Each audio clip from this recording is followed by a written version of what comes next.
খেয়াল করে শুনেন, ইব্রাহিম আলাইহিস সালামের আগে ৮-১০ জন নবী ছিল, আর যত নবী এসেছে সব সাইয়েদনা ইব্রাহিমের সন্তান। সুবহানাল্লাহ। বাড়িতে যে বললেন, সাইয়েদনা ইব্রাহিমকে আল্লাহ 2টা ছেলে দিলেন। এক ছেলের নাম হলো সাইয়েদনা ইসমাইল, আর এক ছেলের নাম হলো ইসহাক। সুবহানাল্লাহ পড়েন। তার মানে সাইয়েদনা ইব্রাহিমের 2টা চেইন। কয়টা চেইন? আরো জোরে। এই চেনের নাম কি? ইসমাইল। এই চেনের নাম কি? সবাই কোন এই চেনের নাম? এইটার নাম? এইটা কথা কয় না, চিল্লায় বলেন এইটার নাম? এইটার নাম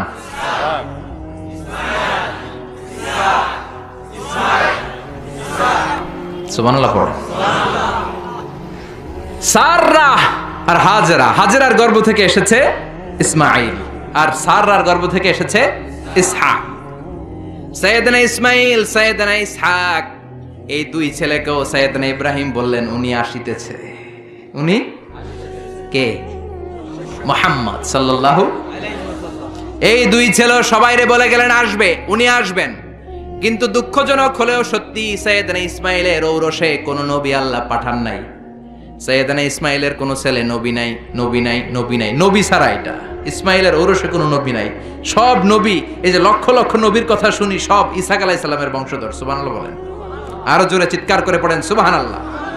ইসহাক আলাইহিস সালামের ছেলের নাম ইয়াকুব, তার ছেলের নাম ইউসুফ। এভাবে আস্তে আস্তে শুআয়ব আলাইহিস সালাম, আস্তে আস্তে মূসা, দাউদ, সুলাইমান, ঈসা, সব নবীরা, পৃথিবীর সব নবীরা এসেছে কার চ্যানেল থেকে? ইসহাকের চ্যানেল থেকে। ইসমাইলের চ্যানেল থেকে আল্লাহ কোনো নবী পাঠায় নাই। তো এই চ্যানেলের নবীরা সবার কাছে বলতে শুরু করলেন আসিতেছে, উনি আসিতেছে, আসিতেছে, উনি আসবেন, আসবেন বলতে বলতে লক্ষ লক্ষ নবী এই দিকে আসছে। এই চ্যানেলে কোনো নবী নাই। এই জন্য বনি ইসরায়েলের লোকেরা, নবীরা সবাই ভেবেছে ওই যে যিনি আসিতেছেন উনি মনে হয় এই দিক দিয়ে আসবে, উনি মনে হয় এই চ্যানেল দিয়ে আসবে, কারণ এই চ্যানেলে কোনো নবী নাই। এই চ্যানেলের লোকেরা এদেরকে ডাকতো আটকুরা, নবী আসার দিক থেকে আটকুরা, কোনো নবী নাই। কথা কর। সাইয়েদনা ইসমাইলের বংশে বছরের পর বছর, হাজার বছর কোনো নবী নাই। সাইয়েদনা ইসহাকের বংশে খালি নবী, নবীর ঘরের নবী, নবীর পোলা নবী, নাতি নবী, পুতি নবী, সুতি নবী, জুতি নবী, দুতি নবী, সব নবী। সুবহানাল্লাহ পড়েন। খালি নবী, নবী, নবী, নবী। এরা বলতে শুরু করলো এই চ্যানেলে কোনো নবী নাই, সব নবী এই চ্যানেলে। তার মানে ওই যে উনি আসিতেছে আমাদের চ্যানেলে আসিতেছে। কোন সুবহানাল্লাহ। আল্লাহ কয় না, সব আমি এই চ্যানেলে দিয়েছি। ইসহাকের উত্তরাধিকারের মধ্য থেকে ঔরসে আমি লক্ষ লক্ষ নবী দিয়েছি, কিন্তু যিনি আসিতেছে এই দিক দিয়ে আসিতেছে না, এই দিকে আসিতেছে। সুবহানাল্লাহ। বাড়িতে গিয়া লক্ষ লক্ষ নবী আল্লাহ সাইয়েদনা ইসহাকের বংশে পাঠালেন, কিন্তু সর্বশেষ নবীকে আল্লাহ ইসমাইলের বংশে পাঠালেন। আল্লাহু আকবার। তো ওনারা অপেক্ষা করেছে হাজার হাজার বছর, সূর্যের আলো নাই, বিজয় নাই, সম্ভাবনার কোনো দিক নাই। কিন্তু মুমিন এই ধরনের পরিস্থিতিতে মোটেও বিচলিত হয় না, কারণ তারা ইসমাইলের বংশধর। চিৎকার করে বলো ঠিক কিনা? মুমিন আলোর জন্য অপেক্ষা করে।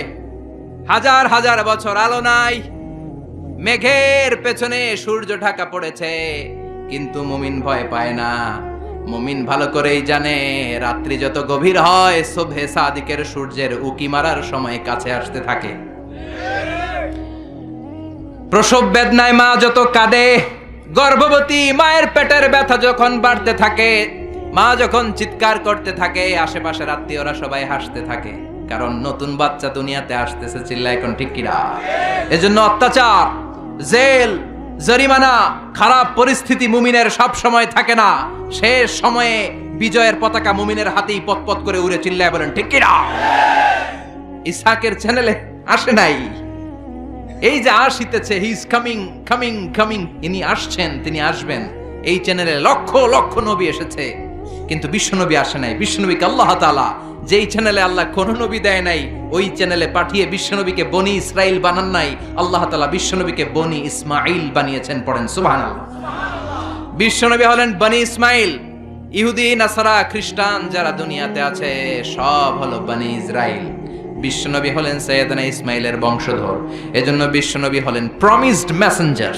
এই যে এতক্ষণ ধরে বুঝালাম, এটা হচ্ছে প্রমিসড মেসেঞ্জার। তিনি হচ্ছেন প্রতিশ্রুত নবী। তিনি যে আসবেন গোটা বিশ্বের সব নবীরা তার উম্মতের কাছে, অন্যান্য নবীদের কাছে একই কথা শুনিয়েছেন যে তিনি আসবেন, আসবেন। গোটা বিশ্ব ওনার জন্য অপেক্ষা করছিলেন। ওনার ঘোষণা, ওনার অ্যানাউন্সমেন্ট একদিন আগে, 2 দিন আগে, 1 সপ্তাহ, 2 সপ্তাহ, 1 মাস, 2 মাস আগে নয়, মহাবিশ্বের শুরু থেকে তিনি যে আসবেন তার ঘোষণা চলছিল। চিৎকার করে কোন সুবহানাল্লাহ। আবার বিশ্বনবী বলতেন, আনা দাওয়াতু আবি ইব্রাহিম, আমি আমার বাবা সাইয়েদনা ইব্রাহিমের দোয়ার ফসল। আমার বাবা সাইয়েদনা ইব্রাহিম মক্কায় দাঁড়িয়ে দোয়া করেছেন, ওই দোয়ার বদৌলতে মক্কায় আমারে পাঠিয়েছে কে? রব্বানা ওয়াবআথ ফীহিম রাসূলাম মিনহুম ইয়াতলু আলাইহিম আয়াতিকা ওয়া ইউআল্লিমুহুমুল কিতাবা ওয়াল হিকমা ওয়া ইউযাক্কিহিম ইন্নাকা আনতাল আজিজুল হাকীম। ও আল্লাহ, এই মক্কা শহরে এমন একজন নবী আপনি পাঠান যেই নবী সব নবীদের সর্দার হবে। সুবহানাল্লাহ। সাইয়েদনা ইব্রাহিমের দোয়াকে কবুল করে নিয়েছে কে? চিল্লায় বলেন কে? এজন্য বিশ্বনবী বলতেন, আনা দাওয়াতু আবি ইব্রাহিম, আমি আমার পিতা সাইয়েদনা ইব্রাহিমের দোয়ার ফসল। বিশারাতু আখি ঈসা, আমার ভাই ঈসা আলাইহিস সালামের সুসংবাদের ফসল। সুবহানাল্লাহ। বিশ্বনবীর আগের নবীর নাম কি বলেন তো? সবাই বলেন, আরো জোরে বলেন। সাইয়েদনা ঈসা আলাইহিস সালাম বলেছেন, ইয়াতি মিন বাদি ইসমুহু, চিল্লায় বলেন, ইয়াতি মিন বাদি ইসমুহু, আমার পরে এক নবী আসবে, তার নাম হবে আহমদ। তার চাইতে সুন্দর মানুষ পৃথিবীতে আছে নাকি? এরা হতে হেলে দুলে নুরানি তনু ওকে আসে হায়, সারা দুনিয়ার হেরে মেরে পর্দা খুলে খুলে চায়। সে যে আমার কমলিওয়ালা কমলিওয়ালা, সে যে আমার কমলিওয়ালা কমলিওয়ালা। পড়েন আল্লাহু আকবার। তার ভাবে বিভোল রাঙা পায়ের তলে, পর্বত জঙ্গল টল মল টলে, খুরমা খেজুর বাদাম জাফরানি ফুল ঝরে ঝরে যায়। সে যে আমার কমলিওয়ালা কমলিওয়ালা। এরা হতে হেলে দুলে নুরানি তনু ওকে আসে হায়, সারা দুনিয়ার হেরে মেরে পর্দা খুলে খুলে চায়। সে যে আমার কমলিওয়ালা কমলিওয়ালা, সে যে আমার কমলিওয়ালা কমলিওয়ালা। পড়েন আল্লাহু আকবার। তিনি কমলিওয়ালা নবী। ইয়াতি মিন বাদি ইসমুহু আহমদ। এজন্য বিশ্বনবী বলছেন, আমি আমার পিতা সাইয়েদনা ইব্রাহিমের দোয়ার ফসল, আমার আগের নবী আমার ভাই ঈসা নবীর সুসংবাদের ফসল, আর আমি হলাম আমার মা আমেনার স্বপ্নের ফসল। সুবহানাল্লাহ। বিশ্বনবীর মায়ের নাম কি? সবাই বলেন আর জোরে। আমিনা। আমিনা স্বপ্নে দেখেছেন, রুইয়াতু উম্মি ফিল মানাম রাআত ফি মানামিহা, আমার মা আমিনা স্বপ্নে দেখেছেন, আমি যখন আমার মায়ের পেটের ভেতরে ছিলাম, আমার মা স্বপ্নে দেখলেন আমার মায়ের পেটের ভেতর থেকে একটা আলো বের হয়েছে, একটা নূর বের হয়ে শাম দেশের বড় বড় প্রাসাদগুলোকে আলোকিত করে দিয়েছে। আমার মায়ের পেট থেকে আলোটা বের হয়ে বিচ্ছুরিত হয়ে গোটা বিশ্বের সব দালানগুলোকে আলোকিত করেছে। চিৎকার করে পড়েন আল্লাহু আকবার। তার মানে উনি যে আসবেন এটার একটা প্রস্তুতির দরকার আছে না নাই? বিশ্বনবীর চাইতে শ্রেষ্ঠ কেউ আছে নাকি? চিল্লায় বলেন। আবার বিশ্বনবী বললেন, আল্লাহ গোটা বিশ্বের সব রূহগুলোকে একসাথে করলেন। আমরাও ছিলাম, আপনিও ছিলেন, সবাইকে একসাথে করেছে কে? বিশ্বনবী বলেন, আল্লাহ সবগুলো রূহকে মানুষকে আল্লাহ 2 ভাগ করলেন, এক ভাগ জান্নাতি আর এক ভাগ জাহান্নামী। আল্লাহ আমার জান্নাতীদের নেতা বানালেন। সুবহানাল্লাহ। এবার জান্নাতি মানুষগুলোকে আল্লাহ বেছে বেছে দুনিয়ার বিভিন্ন এলাকায় পাঠালেন, বিভিন্ন শহরে পাঠালেন। আর দুনিয়ার সবচেয়ে শ্রেষ্ঠ শহর মক্কার মধ্যে আল্লাহ আমারে পাঠালেন। সুবহানাল্লাহ। আবার মক্কার মধ্যে, মক্কা শহরের ভেতরে অনেকগুলো খানদান আছে, সবগুলো খানদানের মধ্য থেকে শ্রেষ্ঠ খানদান হাশিমে খানদানের ভেতরে আল্লাহ আমারে পাঠালেন। হাশিমে খানদানের ভেতরে অনেকগুলো বংশ আছে, এতগুলো বংশের মধ্যে সবচাইতে শ্রেষ্ঠ বংশ কুরাইশ বংশে আল্লাহ আমারে ঢুকায় দিলেন। কুরাইশ বংশের মধ্যে অনেকগুলো পরিবার আছে, সবচেয়ে শ্রেষ্ঠ পরিবার আব্দুল মুত্তালিব লিডারের পরিবারে আমারে পাঠালেন। আল্লাহু আকবার। আব্দুল মুত্তালিবের পরিবারের মধ্যে অনেকগুলো সদস্য আছে, সবচেয়ে শ্রেষ্ঠ সদস্য করে, সবচেয়ে শ্রেষ্ঠ মানব করে, মহামানব করে, অসাধারণ মানুষ করে আল্লাহ আমারে দুনিয়াতে পাঠালে। আনা খায়রুকুম বাইতা আনা খায়রুকুম নাফসা, আমি সব দিক দিয়ে গোটা বিশ্বের সব মানুষের চেয়ে সেরা। চিল্লায় বলেন আল্লাহু আকবার। এজন্য এই নবীর সাথে অন্য কোন নবীর তুলনা চলে নাকি? এই নবীর সাথে অন্য নবীর কোন কম্পেয়ার চলে নাকি? There is no comparison between our prophet and other prophets. No comparison. He is out above of any kind of comparison. Whether it's the knowledge, whether it's the wisdom, whether it's the status, whether it's the body fitness and personality. Regarding all aspects, সব দিক থেকে বিশ্বনবীর চাইতে সেরা কোনো মানুষ, কোনো ব্যক্তিত্ব, কোনো নবী আল্লাহর এই জমিনের ভেতরে নাই। চিৎকার করে বলেন ঠিক কিনা? আবার আল্লাহ বললেন, নবী আমি আপনার সব নবীদের মধ্য থেকে এমন স্ট্যাটাস দিলাম, এমন টাইটেল দিলাম, এমন ডেজিগনেশন দিলাম, এরকম অর্ধেক ডেজিগনেশনও কোনো নবীকে আমি দেই নাই। কোন সুবহানাল্লাহ। বিশ্বনবীর সাহাবারা মসজিদে নববীতে বসে সব নবীদের নিয়ে আলোচনা করছেন। এক সাহাবী বলে, আমার কাছে সবচাইতে অবাক লাগে আল্লাহ প্রথম যে মানুষটারে বানালেন তারে নবী বানালেন, আর তাকে আল্লাহ একটা টাইটেল দিলেন, টাইটেলটার নাম হলো সফিউল্লাহ। সাইয়েদনা আদম আলাইহিস সালামের টাইটেল কি? কথা বলেন। আরেক সাহাবী বলে, আমার কাছে তার চাইতেও বেশি অবাক লাগে একজন নবীর সাথে আল্লাহ পাহাড়ের উপরে কথা বলেছেন। কি নাম? জোরে বলেন। ওনাকে আল্লাহ উপাধি দিয়েছেন নাজিউল্লাহ। ওই হাদিসে এসেছেন নাজিউল্লাহ, কিন্তু কোরআন অনুযায়ী ওনার আরেকটা উপাধি হচ্ছে কালিমুল্লাহ। কি উপাধি? সবাই বলেন। মুসা কালিমুল্লাহ। আরেক সাহাবী বলে, তার চেয়ে অবাক করা কাহিনী হলো মানুষের মধ্য থেকে আল্লাহ একজনকে খলিল বানিয়েছেন, মানে বন্ধু। ওই বন্ধুর নাম কি? আর জোরে বলেন। বিশ্বনবী নামাজের জামাতে আসবেন, বাইরে থেকে দাঁড়িয়ে শুনছিলেন, সাহাবারা কথা বলছে, একজন হচ্ছে সফিউল্লাহ, একজন হচ্ছে নাজিউল্লাহ, একজন হচ্ছে খলিলুল্লাহ। বিশ্বনবী মসজিদে ঢুকে বললেন, ও প্রাণের সাহাবারা, তোমরা কি বলেছ আমি শুনেছি, সবগুলাই ঠিক। একজন সফিউল্লাহ, একজন কালিমুল্লাহ, আর একজন খলিলুল্লাহ, কিন্তু আমি হলাম হাবিবুল্লাহ। আমি হচ্ছে হাবিবুল্লাহ। খলিল মানেও বন্ধু, আর হাবিব মানেও বন্ধু। চিল্লায় বলেন খলিল মানে কি? সবাই বলেন। জিমায় পড়ছেন? কষ্ট হচ্ছে না? আরো কয়েক মিনিট শুনবেন, শুনবেন, শুনবেন, সবাই শুনবেন। পিছনের ওনারা তো শুনবে না, শুনবেন। মনোযোগ আছে না গেছে? দেখি কতটুকু মনোযোগ আছে। তাকবীর দেন তো। লিল্লাহে তাকবীর, লিল্লাহে তাকবীর। বিশ্বনবী বললেন, সফিউল্লাহ, নাজিউল্লাহ, খলিলুল্লাহ, আমি হচ্ছি। খলিল মানেও বন্ধু, হাবিব মানেও, কিন্তু খলিল মানে এমন বন্ধু যেই বন্ধু আল্লাহকে খুশি করার জন্য কাজ করে যায়, আর হাবিব মানে এমন বন্ধু যেই বন্ধুকে খুশি করার জন্য আল্লাহ নিজেই কাজ করে যায়। সুবহানাল্লাহ পড়েন। এজন্য বিশ্বনবীর সাথে অন্য নবীর তুলনা হয় নাকি? কথা কন। বিশ্বনবীকে আল্লাহ কোরআনের মধ্যে কোথাও নাম ধরে ডাকে নাই। ওই মোহাম্মদ, এই এই এরকম বলছে? ওই মোহাম্মদ, এটার আরবি কি? ইয়া মোহাম্মদ আছে কোরআনে? আছে? এই মোহাম্মদ, এই আরবি কি এটার?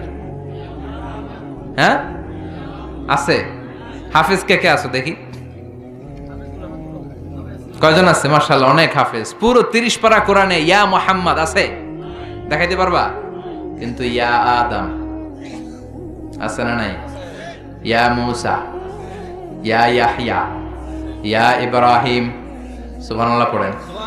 বিশ্বনবীর নাম রব্বুল আলামিন কোরআনের ভেতরে 4 বার নিলেন মোহাম্মদ বলে, একবার নিলেন আহমদ বলে, কিন্তু 4টা জায়গায়, আহমদ সহ 5টা জায়গায় কোথাও বিশ্বনবীকে আল্লাহ নাম ধরে ডাকে নাই। কোন সুবহানাল্লাহ।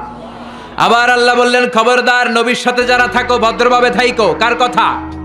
ইয়া আইয়ুহাল্লাযীনা আমানু লা তারফাউ আসওয়াতাকুম ফাওকা সাওতিন নবী।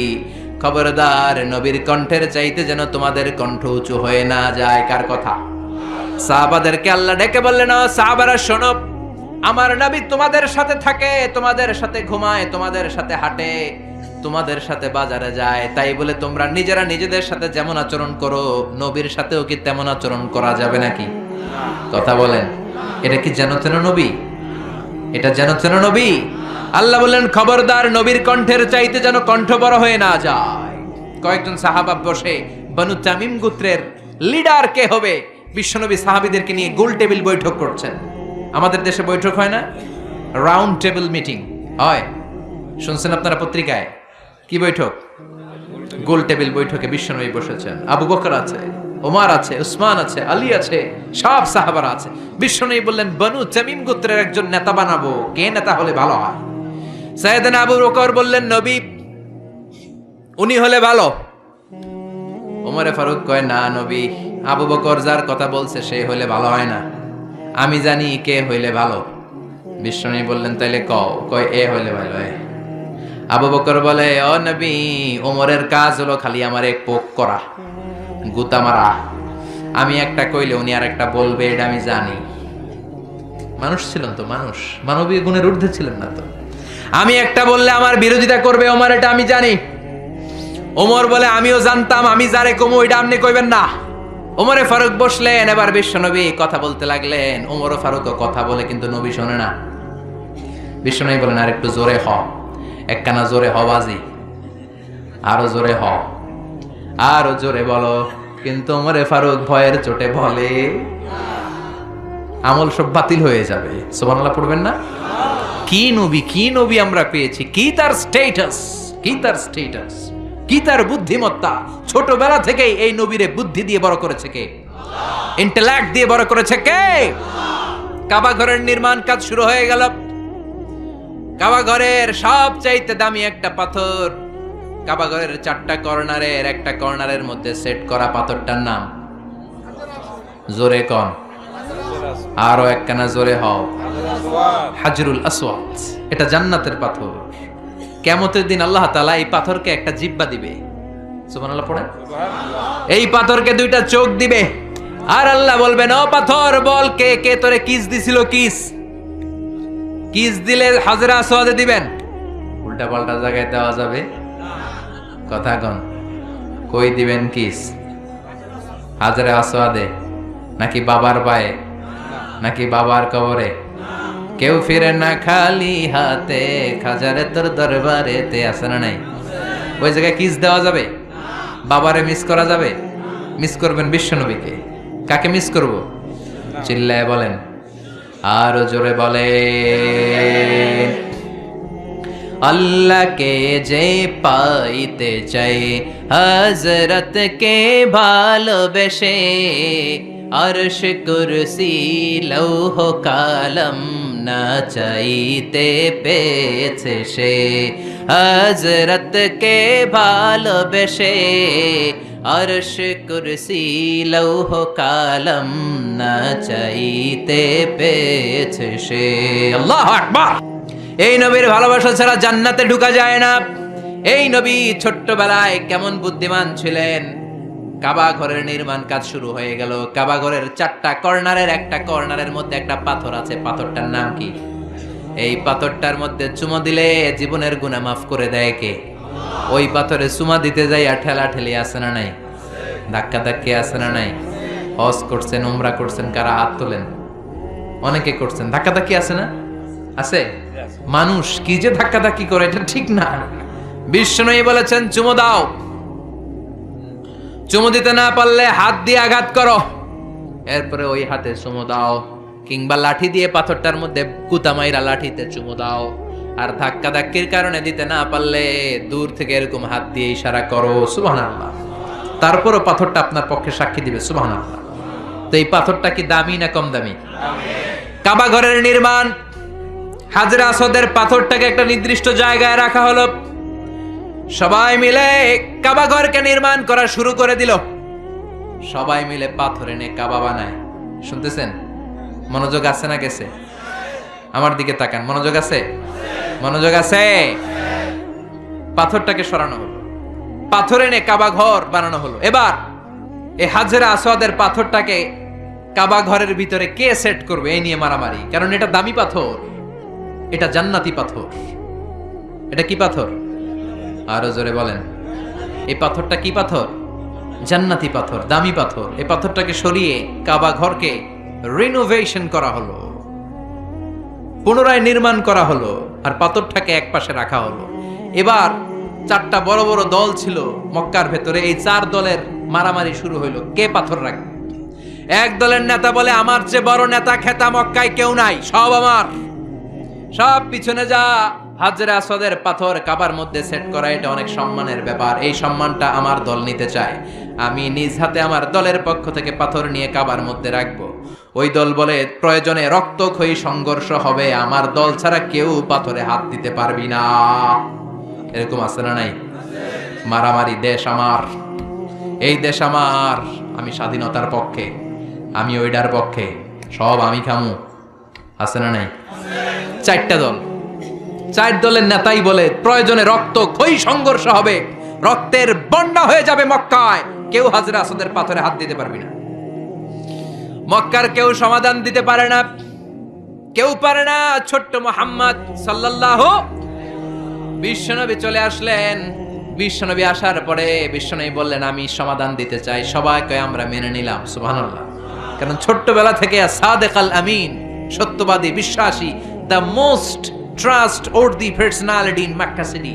মক্কা বিশ্বনবীর চাইতে বিশ্বস্ত দ্বিতীয় কেউ ছিল না, কোন সুবহানাল্লাহ। বিশ্বনবী বললেন, ছোট্ট মুহাম্মদ এসে বলল, আমি সমাধান দিব। সবাই বলল, আসো, তুমি আল আমিন, তুমি কি ধরনের সমাধান দিবা বলো। বিশ্বনবী বললেন, আপনারা 4 জন মিলেই রাখবেন, সমস্যা নেই। একটা রুমাল নিয়ে আমার কাছে আসেন। একটা রুমাল এনে বিশ্বনবীর হাতে দেয়া হলো। বিশ্বনবী বললেন, 4 জাতীয় নেতা রুমালের 4 কর্নারে ধরেন। 4 নেতা আবুলের মতো 4 কর্নার ধরছে। এই যে এত বড় রুমাল, বিশ্বনবী বললেন, ও জাতীয় নেতা আপনি ধরেন এদিকে, ওই নেতা আপনি ধরেন এদিকে, ও নেতা আপনি ধরেন এদিকে, আপনি ধরেন এদিকে। 4 নেতা আবুলের মতো দইরা খাড়াইছে।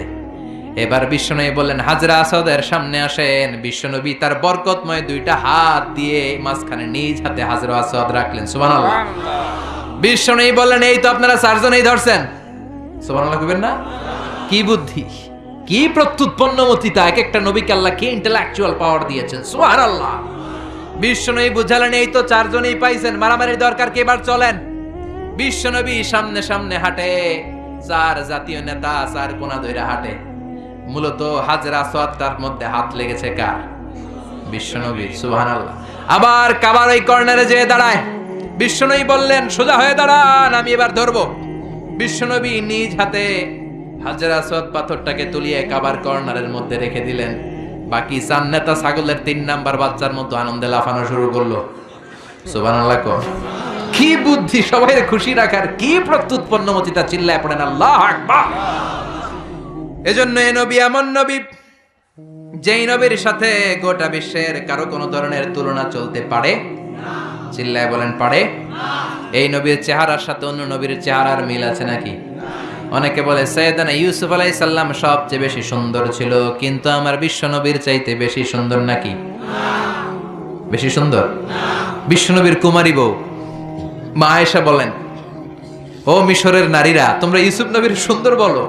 ইউসুফ নবীর চেহারা দেখে ওয়াকাচ্চানা আইদিয়াহুন্না, মিশরের নারীরা মাল্টা ফল বা লেবু কাটতে যে আঙ্গুল কেটে ফেলেছে। তিনি মিশরের নারীদেরকে লক্ষ্য করে বললেন, ও মিশরের নারীরা, শোনো শোনো, সৈয়দনা ইউসুফ আলাইহিস সালামের চেহারা দেখে, সৌন্দর্য দেখে লেবু কাটতে যে তোমরা ভুল করে শুধু আঙ্গুল কেটেছো। আর আমার কলিজার টুকরা স্বামী, আমার প্রিয়তম, আমার বিশ্বনবীর নূরানী চেহারাটা যদি একবারের জন্য দেখতা, লেবু কাটতে যে আঙ্গুল নয়, প্রত্যেকের কলিজাটারে কেটে কেটে টুকরা টুকরা করে দিতা। এত সুন্দর ছিলেন তিনি। চাঁদের চেয়ে সুন্দর তুমি, নবী আমার কামলিওয়ালা। পড়েন পড়েন, চাঁদের চেয়ে সুন্দর তুমি, নবী আমার কামলিওয়ালা। দু জাহানের বাদশাহ তুমি, প্যারা নবী সাল্লে আলা। দু জাহানের বাদশাহ তুমি, প্যারা নবী সাল্লে আলা। চাঁদের চেয়ে সুন্দর তুমি, নবী আমার কামলিওয়ালা। পড়েন সুবহানাল্লাহ। কোন নবীর সাথে ওনার চেহারার মিল নাই, এত সুন্দর ছিলেন। বিশ্বনবী বলতেন, আনা মালিহুন ওয়া আখি ইউসুফু সাবিহুন। আমি হলাম মালিহ, লাবণ্যময় সুন্দর, আমার ভাই ইউসুফ হলো সাদা সুন্দর। কোনটার দাম বেশি? লাবণ্যময় সুন্দরের দাম বেশি। চিল্লায় বলেন ঠিক কিনা? আবার অনেকে বলে সাইয়েদনা দাউদ আলাইহিস সালামের কণ্ঠ ছিল চমৎকার, কিন্তু বিশ্বনবীর কণ্ঠের চাইতে বেশি চমৎকার নাকি? কথা বলেন। বিশ্বনবীর কণ্ঠের জাদুমাখা তেলাওয়াত শুনে মক্কার কাফেরগুলো কালিমা পড়ে মুসলমান হয়ে যেত। শুধু তেলাওয়াত শুনে কত হাজার নাস্তিক যে আস্তিক হয়েছে তার কোনো ইয়ত্তা নাই। চিল্লায় পড়েন আল্লাহু আকবার। এজন্য এ নবীর হাতে বরকত, এ নবীর কথায় বরকত, এ নবীর শিক্ষার ভেতরে বরকত আছে না নাই? বিশ্বনবী যে গাছের মধ্যে হাত লাগাতেন গাছের ফলন বাড়িয়ে দিত কে? বিশ্বনবী যে কুয়ার মধ্যে থুতু ফেলতেন কুয়ার লোনা পানিকে মিঠা পানি বানিয়ে দিত কে? বিশ্বনবী যেই বাচ্চার মাথার মধ্যে হাত বুলিয়ে দিতেন মাথার চুলগুলো বড় করে দিত কে? আবার বিশ্বনবী যদি আঙ্গুল তুলে চাঁদের উপরে আঙ্গুল বুলাতেন চাঁদকে দুই ভাগ করে দিত কে? আল্লাহু আকবার। এমন নবী আঙ্গুল উঠালে চাঁদ ভেঙে যায়, পা জমিন থেকে তুললে মেরাজে চলে যায়, হা বললে শরীয়তের হুকুম হালাল হয়ে যায়, আবার না বললে শরীয়তের হুকুম হারাম হয়ে যায়। কোন সুবহানাল্লাহ। এত বরকতময় নবী আল্লাহ যত নবী দিয়েছে কোন নবীর ভেতর কি এত বরকত ছিল? কথা বলেন। ছিল। জাবের ইবনে আব্দুল্লাহ, বাবা মারা গিয়েছে, আব্দুল্লাহ দুনিয়ায় নাই। বিশ্বনবীর কাছে এসে বলে নবী দুনিয়া থেকে আমার আব্বা বিদায় নিয়েছে। বিশ্বনবী বললেন ইন্না লিল্লাহি ওয়া ইন্না ইলাইহি রাজিউন। জাবের বলে নবী আপনি আমার আব্বার জানাজার ইমামতি করবেন। আর এমন ঋণ আমার বাবা রেখে গিয়েছে আমার পক্ষের এই ঋণগুলো আদায় করা সম্ভব না। ও নবী আপনি কিছু একটা করেন। ও মিয়া বাপে যদি ঋণ রেখে যায় ছেলেদেরকে দিতে হয়, কোন ঠিক কিনা? জাবের ইবনে আব্দুল্লাহর বাবার অনেক ঋণ, ছেলে হিসেবে জাবেরের কাঁধে চেপেছে। বিশ্বনবী বললেন জাবের ঘরে কি আছে বল? বলে খালি এক টুকরি খেজুর আছে, এক বল পরিমাণ খেজুর আছে, কিন্তু পাওনাদার তো অনেক, পাওনাদার 20-30 জন, একজনকে দিলেই তো খেজুর শেষ হয়ে যাবে। নবী বিশ্বনবী বললেন সব পাওনাদারদের গুলারে লম্বা করে লাইন ধরা, আমার জন্য অপেক্ষা কর, আমি চলে আসছি। বিশ্বনবী জাবেরের বাসায় গেলেন। বিশ্বনবী বললেন কই তোর খেজুরের বল, এদিকে নিয়ে আয়। সাইয়েদনা জাবের বল ভর্তি খেজুর নিয়ে বিশ্বনবীর কাছে রাখলেন। বিশ্বনবী বললেন ও পাওনাদারেরা লাইন ধরো। বিশ্বনবী জাবের রে বললেন ও জাবের ঘর থেকে একটা চাদর নিয়ে আয়। বিশ্বনবী চাদর দিয়ে খেজুর ভর্তি বলটাকে উপর দিয়ে ঢেকে দিলেন আর বললেন জাবের আমি সামনে দাঁড়িয়ে রইলাম, বিসমিল্লাহ বলে এক হাত দিয়ে খেজুর বের কর, পাওনাদারদেরকে পাওনা মিটিয়ে দে। সাইয়েদনা জাবের বললেন বিশ্বনবীর কথা মতো, বিশ্বনবীর গাইডলাইন মতো আমি খেজুর বের করতে লাগলাম। বিসমিল্লাহ বলে চাদর না উঠিয়ে ডান হাত দিয়ে টেনে টেনে খেজুর বের করলাম। একজনের পর আরেকজন পাওনাদার মেটাতে শুরু করলাম। পাওনাদার মেটাতে মেটাতে সব পাওনাদারের সব পাওনা মিটিয়ে দিলাম। পরে খেজুর ভর্তি বলের উপর থেকে চাদর তুলে দেখি শুরুতে যেমন খেজুর ছিল ওই পরিমাণ খেজুর এখনো রয়ে গিয়েছে। বরকত বেশি না কম? আর জোরে কম। এজন্য সব কাজের শুরুতে বিসমিল্লাহর দরকার আছে না নাই? বিসমিল্লাহ বলে সব কাজ শুরু করতে রাজি আছেন তো? আহলে সুফার সাহাবী আবু হুরায়রা বিশ্বনবী যত হাদিস বলতেন সব মুখস্থ করে ফেলেছে। 5000-এরও বেশি হাদিস তিনি বর্ণনা করেছেন। পড়েন আল্লাহু আকবার। না খেয়ে বেহুশ হয়ে মসজিদে নবীর বারান্দায় পড়ে থাকতেন আবু হুরায়রা। কোন সাহাবী ভালোবেসে কোন খাবার দিয়ে গেলে 70 জন আহলে সুফার সাহাবারা ভাগ করে খেতেন। মদিনার মধ্যে দুর্ভিক্ষ, কারো ঘরে কোনো খাবার নাই। আহলে সুফার গরিব সাহাবারা বেহুশ হয়ে মসজিদে নববীতে নামাজের পর পড়ে আছে, ক্ষুধা, খাবার নাই। হঠাৎ এক সাহাবী এরকম এক পেয়ালার ভেতরে এক পেয়ালা দুধ এনে বলে আবু হুরায়রা এক পেয়ালা দুধ আমি আহলে সুফার সাহাবাদেরকে দান করে দিলাম। সুবহানাল্লাহ পড়েন। আবু হুরায়রা অনেক চাচ্ছে পুরো দুধটাই আমি খেয়ে ফেলবো, কিন্তু বিশ্বনবীর অনুমতির দরকার আছে না নাই? বিশ্বনবীর কাছে গেলেন, ইয়া রাসূলুল্লাহ দুর্ভিক্ষ, ক্ষুধার জ্বালায় আমরা বেহুশ, আহলে সুফার 70 জন পাগলের মতো শুয়ে আছে নবী, খাবার নাই, এক পেয়ালা দুধ এসেছে গো নবী।